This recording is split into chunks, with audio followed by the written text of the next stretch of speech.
Shalom dan selamat hari Minggu buat seluruh anak Tuhan yang terkasih.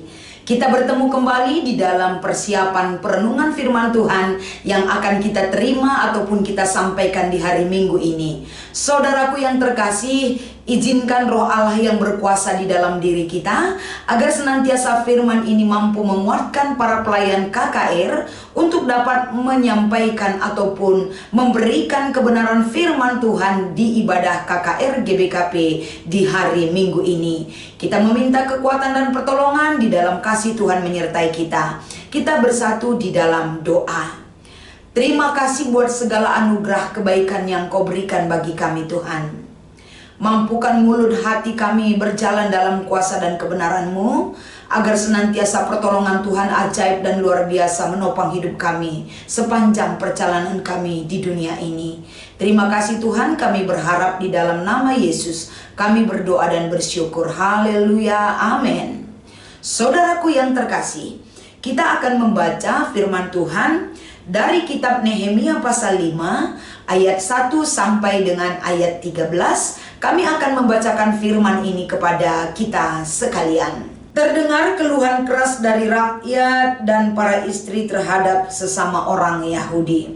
Ada yang berkata, kami serta anak-anak laki-laki dan anak perempuan kami banyak.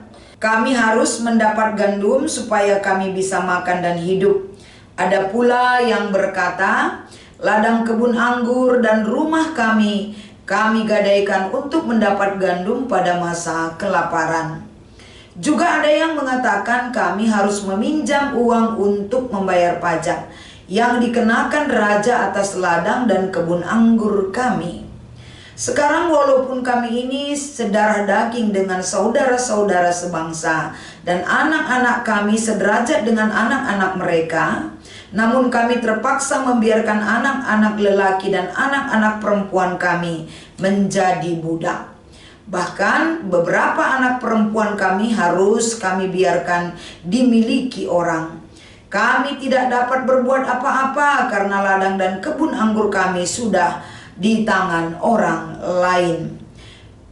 Mendengar keluhan mereka dan berita-berita itu, aku menjadi sangat marah.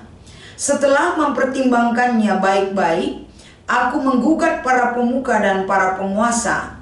Kataku kepada mereka, kamu masing-masing telah makan riba dari saudara-saudaramu. Lalu kuadakan sidang jemaah yang besar terhadap mereka. Kataku kepada mereka, kami selalu berusaha sedapat-dapatnya untuk menghapus sesama orang Yahudi yang dijual kepada bangsa-bangsa lain. Tetapi kamu justru menjual saudara-saudaramu supaya mereka dijual lagi kepada kami. Mereka berdiam diri karena tidak dapat membantah. Aku berkata lagi, tidak patut apa yang kamu lakukan itu. Bahkan kamu harus hidup dalam takut akan Allah, supaya kita terhindar dari cercaan bangsa-bangsa lain, musuh-musuh kita. Juga aku, saudara-saudaraku dan anak buahku telah meminjamkan uang dan gandum kepada mereka. Biarlah kita hapuskan utang mereka itu. Kembalikan hari ini juga kepada mereka ladang, kebun anggur, kebun zaitun, dan rumah mereka. Juga hapuslah utang mereka, yakni utang serta gandum, anggur, dan minyak yang kamu pinjamkan kepada mereka. Jawab mereka, kami akan mengembalikannya dan tidak akan menuntut apa-apa lagi dari mereka. Kami akan lakukan seperti yang engkau perintahkan. Lalu aku memanggil para imam dan menyuruh orang itu bersumpah untuk menepati janji mereka. Aku juga mengebaskan lipatan bajuku sambil berkata, begitulah setiap orang yang tidak menepati janji akan dikebas Allah dari rumahnya dan hasil jeripayahnya. Demikianlah ia dikebas dan menjadi melarat. Seluruh jemaat berkata, amin. Lalu memuji Tuhan, rakyat pun menepati janjinya. Demikianlah pembacaan firman Tuhan di hari Minggu ini, dan yang menjadi ayat hafalan di hari Minggu ini dari Efesus pasal 4 ayat 2. Tema di ibadah KKR di hari Minggu ini kami mengangkat tema empati. Shalom dan damai sejahtera. Selamat hari Minggu saudaraku yang terkasih. Tuhan masih mengizinkan waktu dan kesempatan yang berharga bagi kita. Biarlah kiranya kesempatan ini kita pakai dan sangat berharga untuk dapat mengevaluasi diri kita baik sebagai pelayan, begitu juga dengan adik-adik kita yang akan kita giring hidupnya untuk mengenal Tuhan dan hidup dalam kebenaran firman Tuhan itu menjadi kerinduan dan tujuan kita. Saudaraku, kalau kita berbicara tentang tokoh sebagai seorang idola, pasti adik-adik kita kalau kita mengajak mereka, siapakah tokoh idola mereka? Baik itu tokoh yang mereka kenal dari media sosial, ataupun tokoh seorang pemimpin dan lain sebagainya. Tentu kita boleh paham ataupun boleh tahu apa yang menjadi dasar mengapa mereka mengidolakan seorang tokoh. Tentu dengan karakter tokoh itu yang berdampak bagi orang banyak, menggugah hati mereka dan mengajarkan bagi adik-adik kita agar mereka juga bisa mengikut jejak sang tokoh untuk menempatkan diri mereka kelak jika mereka dibutuhkan untuk dapat berguna bagi orang lain. Demikian juga buat pelayan KKR. Tentu pelayan KKR yang menggugah pelayanan itu boleh kita lakukan. Tentu sang guru yaitu Yesus Kristus selalu menyentuh hati kita agar kita memberi hati kita dapat kita berikan dengan kemurahan hati, dengan ikhlas dan tulus untuk menyatakan satu kebenaran firman Tuhan bagi pertumbuhan iman adik-adik kita tentunya. Saudaraku, kita akan memasuki firman Tuhan ini. Kalau kita melihat siapakah itu Nehemia, tentu kita sama-sama tahu Nehemia adalah orang yang sangat besar sekali empatinya. Tokoh yang dimunculkan dari kehadiran Nehemia adalah dia dipakai Tuhan menjadi juru minum di kerajaan Persia, bukan berarti satu kebetulan. Tapi dia masuk ke istana raja itu adalah bagian rancangan Tuhan untuk dapat dipakai menyelamatkan bangsanya. Ini terbukti dari sikap dan kepribadian bagaimana Nehemia adalah orang yang sangat baik, orang yang sangat jujur hidupnya, sehingga Raja Persia sangat tertarik dengan perilaku dan keseharian daripada Nehemia. Itu sekilas kita boleh tahu tentang Nehemia, dan untuk lebih lanjutnya kita boleh baca dalam pasal-pasal berikutnya di awal kitab Nehemia ini disampaikan kepada kita. Saudaraku, yang menjadi topik kita di ibadah minggu ini adalah bagaimana keluh kesah, ya. Kita boleh membaca perikop kita ini. Kalau kita lihat dari ayat 1 sampai dengan ayat 5, ini adalah sebuah keluhan.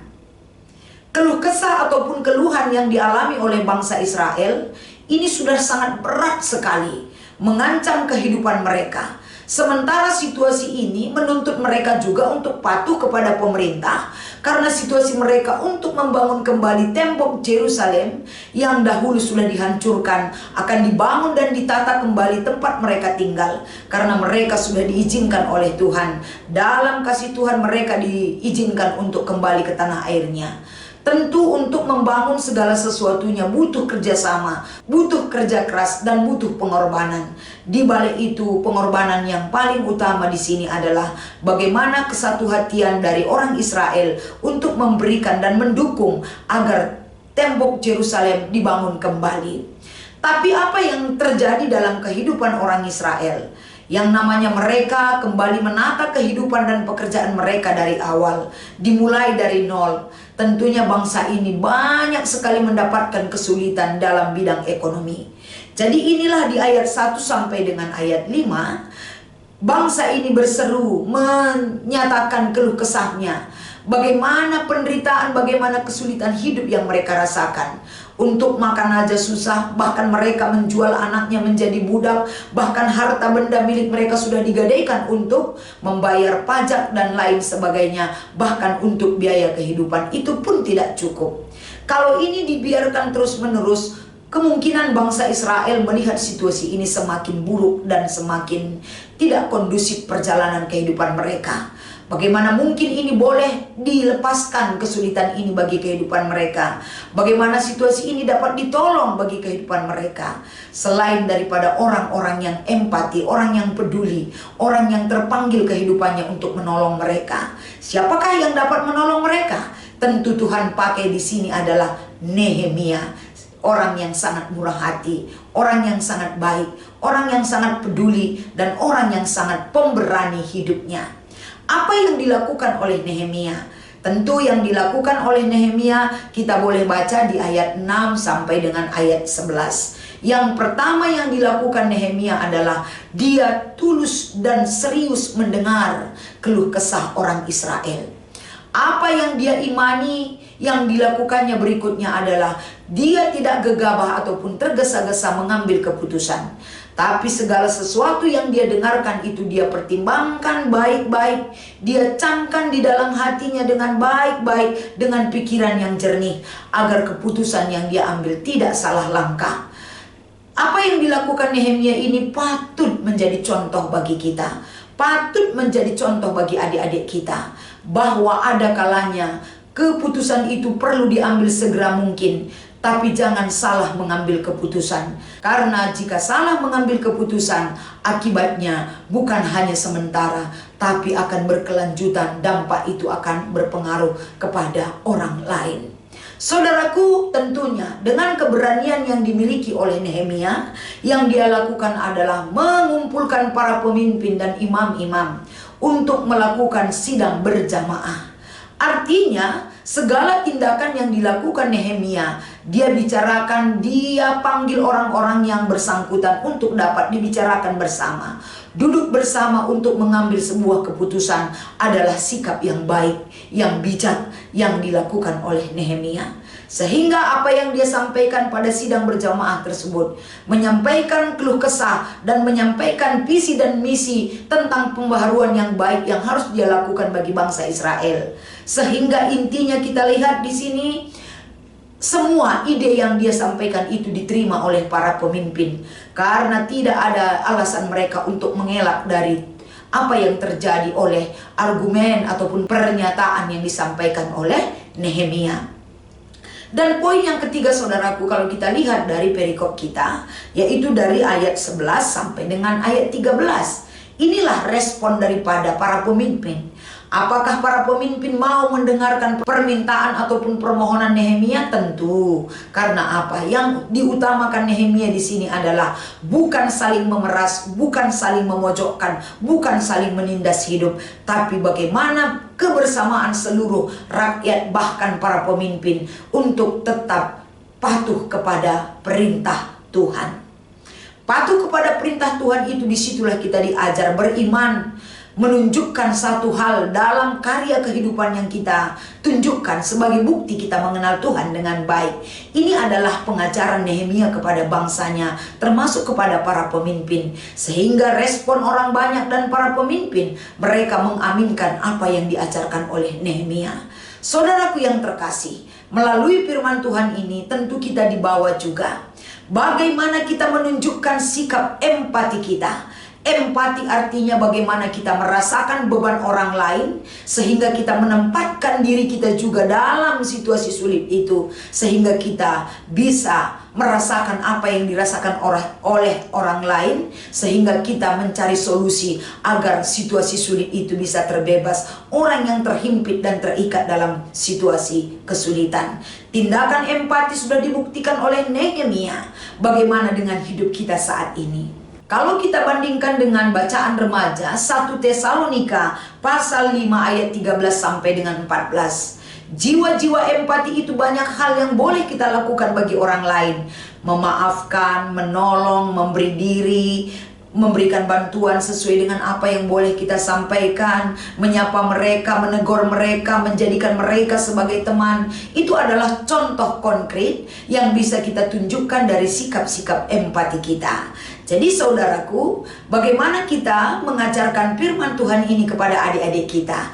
Kita akan mendidik mereka, memulai dari hal yang terkecil untuk menunjukkan sikap empati. Kita tanamkan apa bedanya empati dan simpati. Tentu perbedaan itu boleh mereka pahami, dan empati ini adalah jiwa bagaimana kita ada di dalam segala keluh kesah dan penderitaan orang lain. Jadi kita tidak hanya simpati dengan penderitaan orang lain, tapi kita merasakan Jadi apa yang kita rasakan itu juga dapat kita melihat. Kita butuh bebas, kita butuh solusi terhadap pembebasan yang kita rasakan menghimpit kehidupan kita. Demikianlah kita boleh memberikan solusi dan jalan keluar dalam pertolongan Tuhan, agar senantiasa sosok Nehemia, jiwa-jiwa yang empati akan tumbuh bagi anak-anak Tuhan dimanapun berada.